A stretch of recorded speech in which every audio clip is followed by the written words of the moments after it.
My name is Linda. I am a mother. I have one daughter. Her name is Anna. She is 27 years old. She is smart, kind, and beautiful. She finished university. She now has a good job. My husband and I are very proud of her. When Anna graduated and got her job, we felt very happy. We wanted to help her start a good life, so we gave her an apartment. It was not big, but it was nice and quiet. We wanted her to feel free and independent. We wanted her to have her own space. Anna smiled when we gave it to her. We smiled too. In our hearts, we were full of joy. Like many parents, we had dreams. We hoped that Anna would get married one day. We wanted her to find someone kind. We wished to see her in a white dress, walking down the aisle. We hoped to one day hear a child call us Grandma and Grandpa. These dreams gave us hope. We believed Anna would have a bright future. But something changed. I started to notice little things. Anna came home less often. When she did, she looked tired. Her eyes seemed sad. She didn't talk much. Sometimes she smiled, but the smile was weak. It didn't feel real. I knew my daughter. I could see that something was wrong. One evening she visited us. She said she was fine. She talked with her father, laughed a little, and then went to her room. I waited. When I thought she was asleep, I quietly looked at her phone. I felt guilty, but I was worried.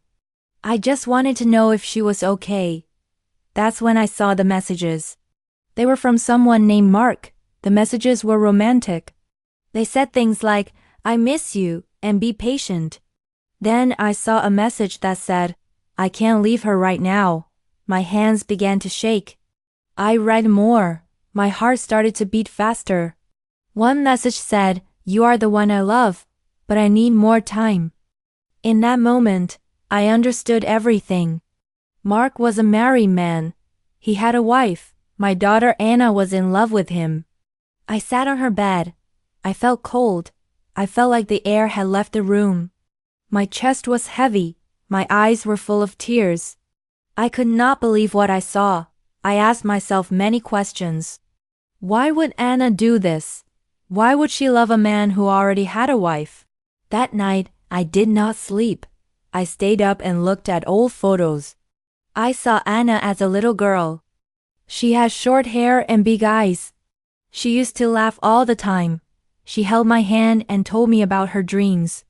She said she wanted a kind man, someone who loved her and only her. She said she wanted a simple, happy life. So what happened? What changed?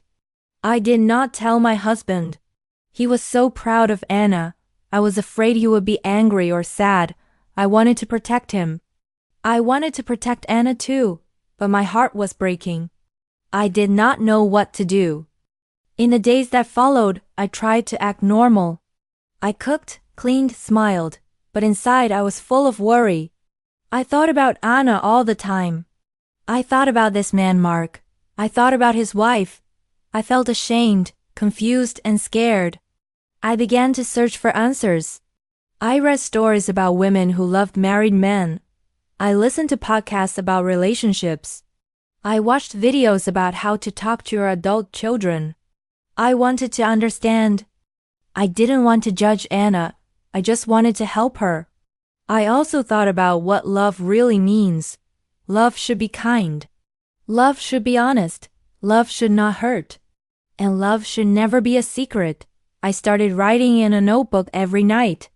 I wrote about my fears. I wrote about Anna. I wrote about hope.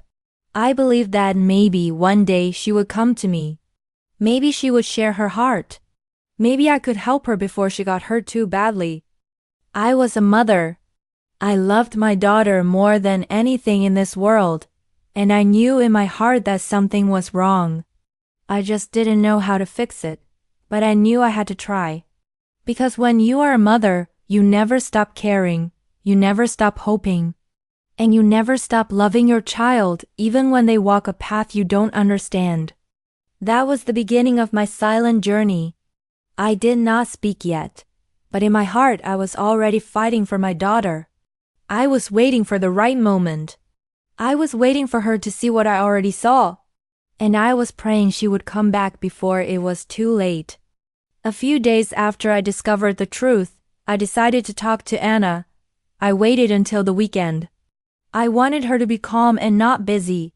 That Saturday, I cleaned the living room and made her favorite tea.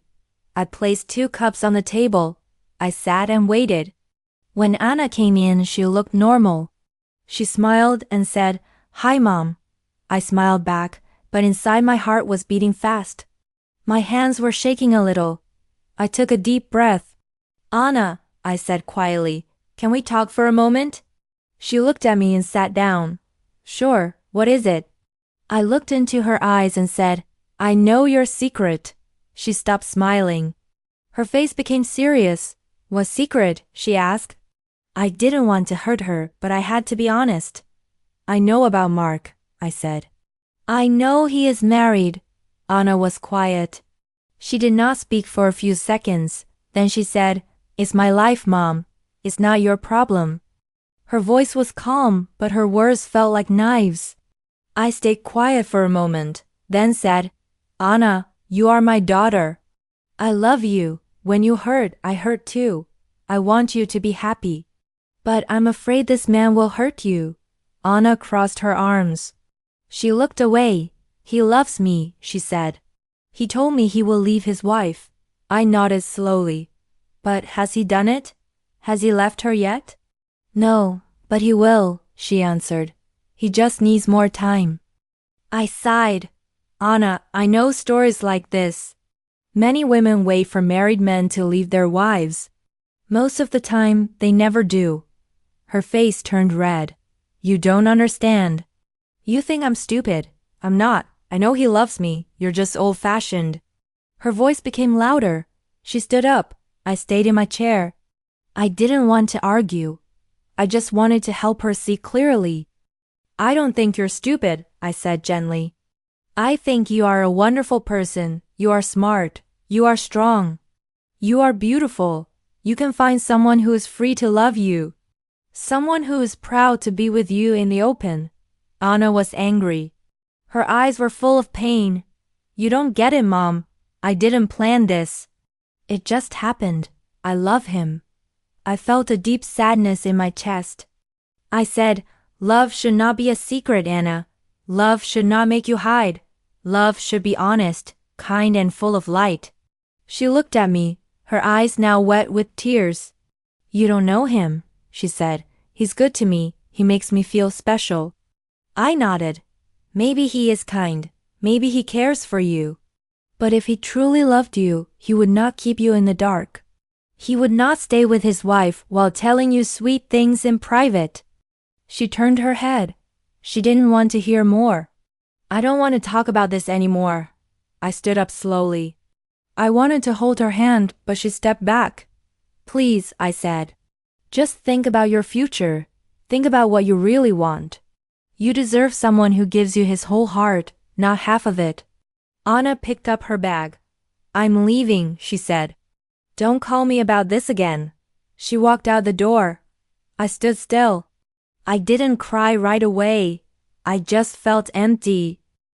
Later that night, I sat alone in the kitchen. The room was quiet.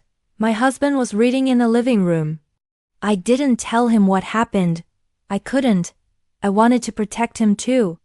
I picked up my phone and called my friend Susan. She listened to me cry. She was kind. She said, "Linda, you did your best. But Anna is an adult. You can't choose for her. Let her live her life. If she falls, you will be there to help her stand again. Live her life. If she falls, you will be there to help her stand again." Her words helped a little. That night, I wrote in my notebook again. I wrote, "I saw pain in my daughter's eyes. I saw love, but also fear. She is not bad. She is lost. I hope she finds her way." The next morning, I decided to send her something. I bought a small book called Real Love is Never Hidden. I wrapped it and put a little note inside. The note said, "Love should not make you cry in secret. Love should not ask you to wait in the dark. Real love walks beside you, not behind closed doors." I put the book in her mailbox. I didn't call her. I didn't ask if she read it. I just waited, because sometimes love is not about pushing. Sometimes it is about standing still with open arms, hoping your child comes back when they are ready. And I hoped that Anna would return to me, not just as my daughter, but as someone who finally saw her own worth. Many days passed. Anna didn't call, she didn't visit. I waited, but she stayed silent. At home, I acted like everything was normal. I cooked dinner, I smiled at my husband. But inside my heart felt heavy. I missed my daughter. I worried about her every day. My husband sometimes asked, "Why is Anna so busy? Why hasn't she come over?" I smiled gently and said, "Maybe she needs time." I didn't tell him the truth. I couldn't. It was a secret I carried alone. I didn't want to hurt him. He loved Anna so much. He thought everything was perfect. I didn't want to break his heart too. Each night, I looked at my phone. I hoped to see her name. I hoped she would text or call. But the screen stayed quiet. I looked at old photos of her as a child. I remembered her soft hands, her big smile, her sweet voice. I remembered how she used to hug me and say, "Mom, I love you." Those memories made me cry. Then, one evening, my phone rang. I picked it up quickly. It was Anna. Her voice was soft. "Hi, Mom," she said. "Can I come over?" My heart jumped. "Yes, my dear, come anytime." That night, she came home. She looked tired and sad. Her eyes were red. Her face was pale. I opened the door and hugged her. She didn't say much. I made her favorite dinner. We sat at the table in silence. After a long pause, she spoke. "He lied to me." I listened quietly. "He said he would leave his wife," she said. "He didn't, and now he won't answer my calls. He blocked me." I feel so stupid. My heart broke again. I reached out and held her hand. "I'm so sorry, Anna," I said. "You don't deserve this pain." Tears fell from her eyes. I thought he loved me. I believed him. I gave him everything. I shook my head gently. "You are not stupid," I said. "You are human. You wanted love. That's not wrong. You trusted someone who didn't tell you the full truth. That doesn't make you weak. It means you have a kind heart." She cried more. I held her close. She leaned her head on my shoulder. "I feel broken, Mom," she whispered. I kissed her hair. "You are not broken," I said. "You are hurt, yes. But you are still strong. You are still whole. And you are not alone. I'm here." That night, Anna slept at home. I gave her warm tea. I stayed near her. She didn't talk much, but she didn't need to. I could feel her pain. And I gave her the one thing I could offer: love without conditions. In the following days, Anna began to heal. Slowly, little by little, we went for walks in the park. We baked cookies together. We watched old movies we used to love. I didn't ask about Mark. I didn't ask about her feelings. I just stayed with her, giving her space to breathe. One afternoon, she gave me a small envelope. Inside was a letter. It was written in her handwriting. It said, "Dear Mom, thank you for always being here. Thank you for not yelling at me. Thank you for believing in me, even when I made a mistake. I was blind. I didn't see what you saw, but you waited. And you still loved me. I'm sorry for the words I said. You were right. You've always been right. I love you." Tears filled my eyes. I held the letter close to my heart. I didn't say anything. I just smiled and hugged her. Later that week, Anna started going out again. She joined a yoga class. She signed up for a baking workshop. She began to laugh again. She talked about books and music. Her eyes became brighter. One morning, as we sat on the porch, she said, "Mom, I'm not ready to love someone else yet. But I think I'm ready to love myself again." I smiled. "That is a good beginning," I said. "You are enough. You always have been." Anna still had healing to do. But she was moving forward. I was proud of her, not because she was perfect, but because she was honest. She was brave enough to fall and strong enough to rise again. As a mother, I learned something too. Sometimes we want to protect our children from pain, but we cannot stop them from making choices. We cannot walk their path for them. What we can do is wait. We can love. We can stay. A mother's love never ends. It doesn't give up. It doesn't walk away. It stands in silence, ready with open arms, waiting for the moment when her child is ready to come home. That's what I did, and finally my daughter came home. Hurt, but still whole. Sad, but still shining. And I know in my heart, she will be okay, because love is not only found in romance. Love is found in family and healing and in the quiet arms of a mother who never stopped believing. This is the story of a mother named Linda and her daughter Anna. At first, everything looked perfect. Anna was smart, beautiful, and had a good job. Her parents were proud of her and gave her a nice apartment. They hoped she would find love and build a happy family, but one day Linda found out a painful secret. Anna was in love with a married man named Mark. Linda was heartbroken. She kept the secret from her husband and tried to understand her daughter.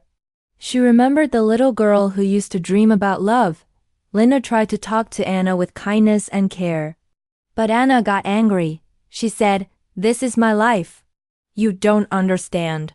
Linda felt helpless but didn't give up. She left a book and a message, hoping Anna would open her eyes. Weeks passed. Then one night, Anna returned home. She was hurt and sad. Mark had lied to her. He never left his wife. He stopped answering her calls. Anna cried in her mother's arms. Linda held her and said, "You are not alone. You are not stupid. You just wanted to love and be loved." Slowly, Anna began to heal. She joined classes, smiled again, and wrote a letter to her mom. She said, "You were right. Thank you for waiting for me." Linda didn't say, "I told you so." She just smiled and hugged her daughter. Because real love does not judge. Real love waits. A mother's love never ends. The lesson from this story is simple but deep. Love should never be a secret. Real love is kind, honest, and open. If someone loves you, they will not hide you. They will give you their whole heart.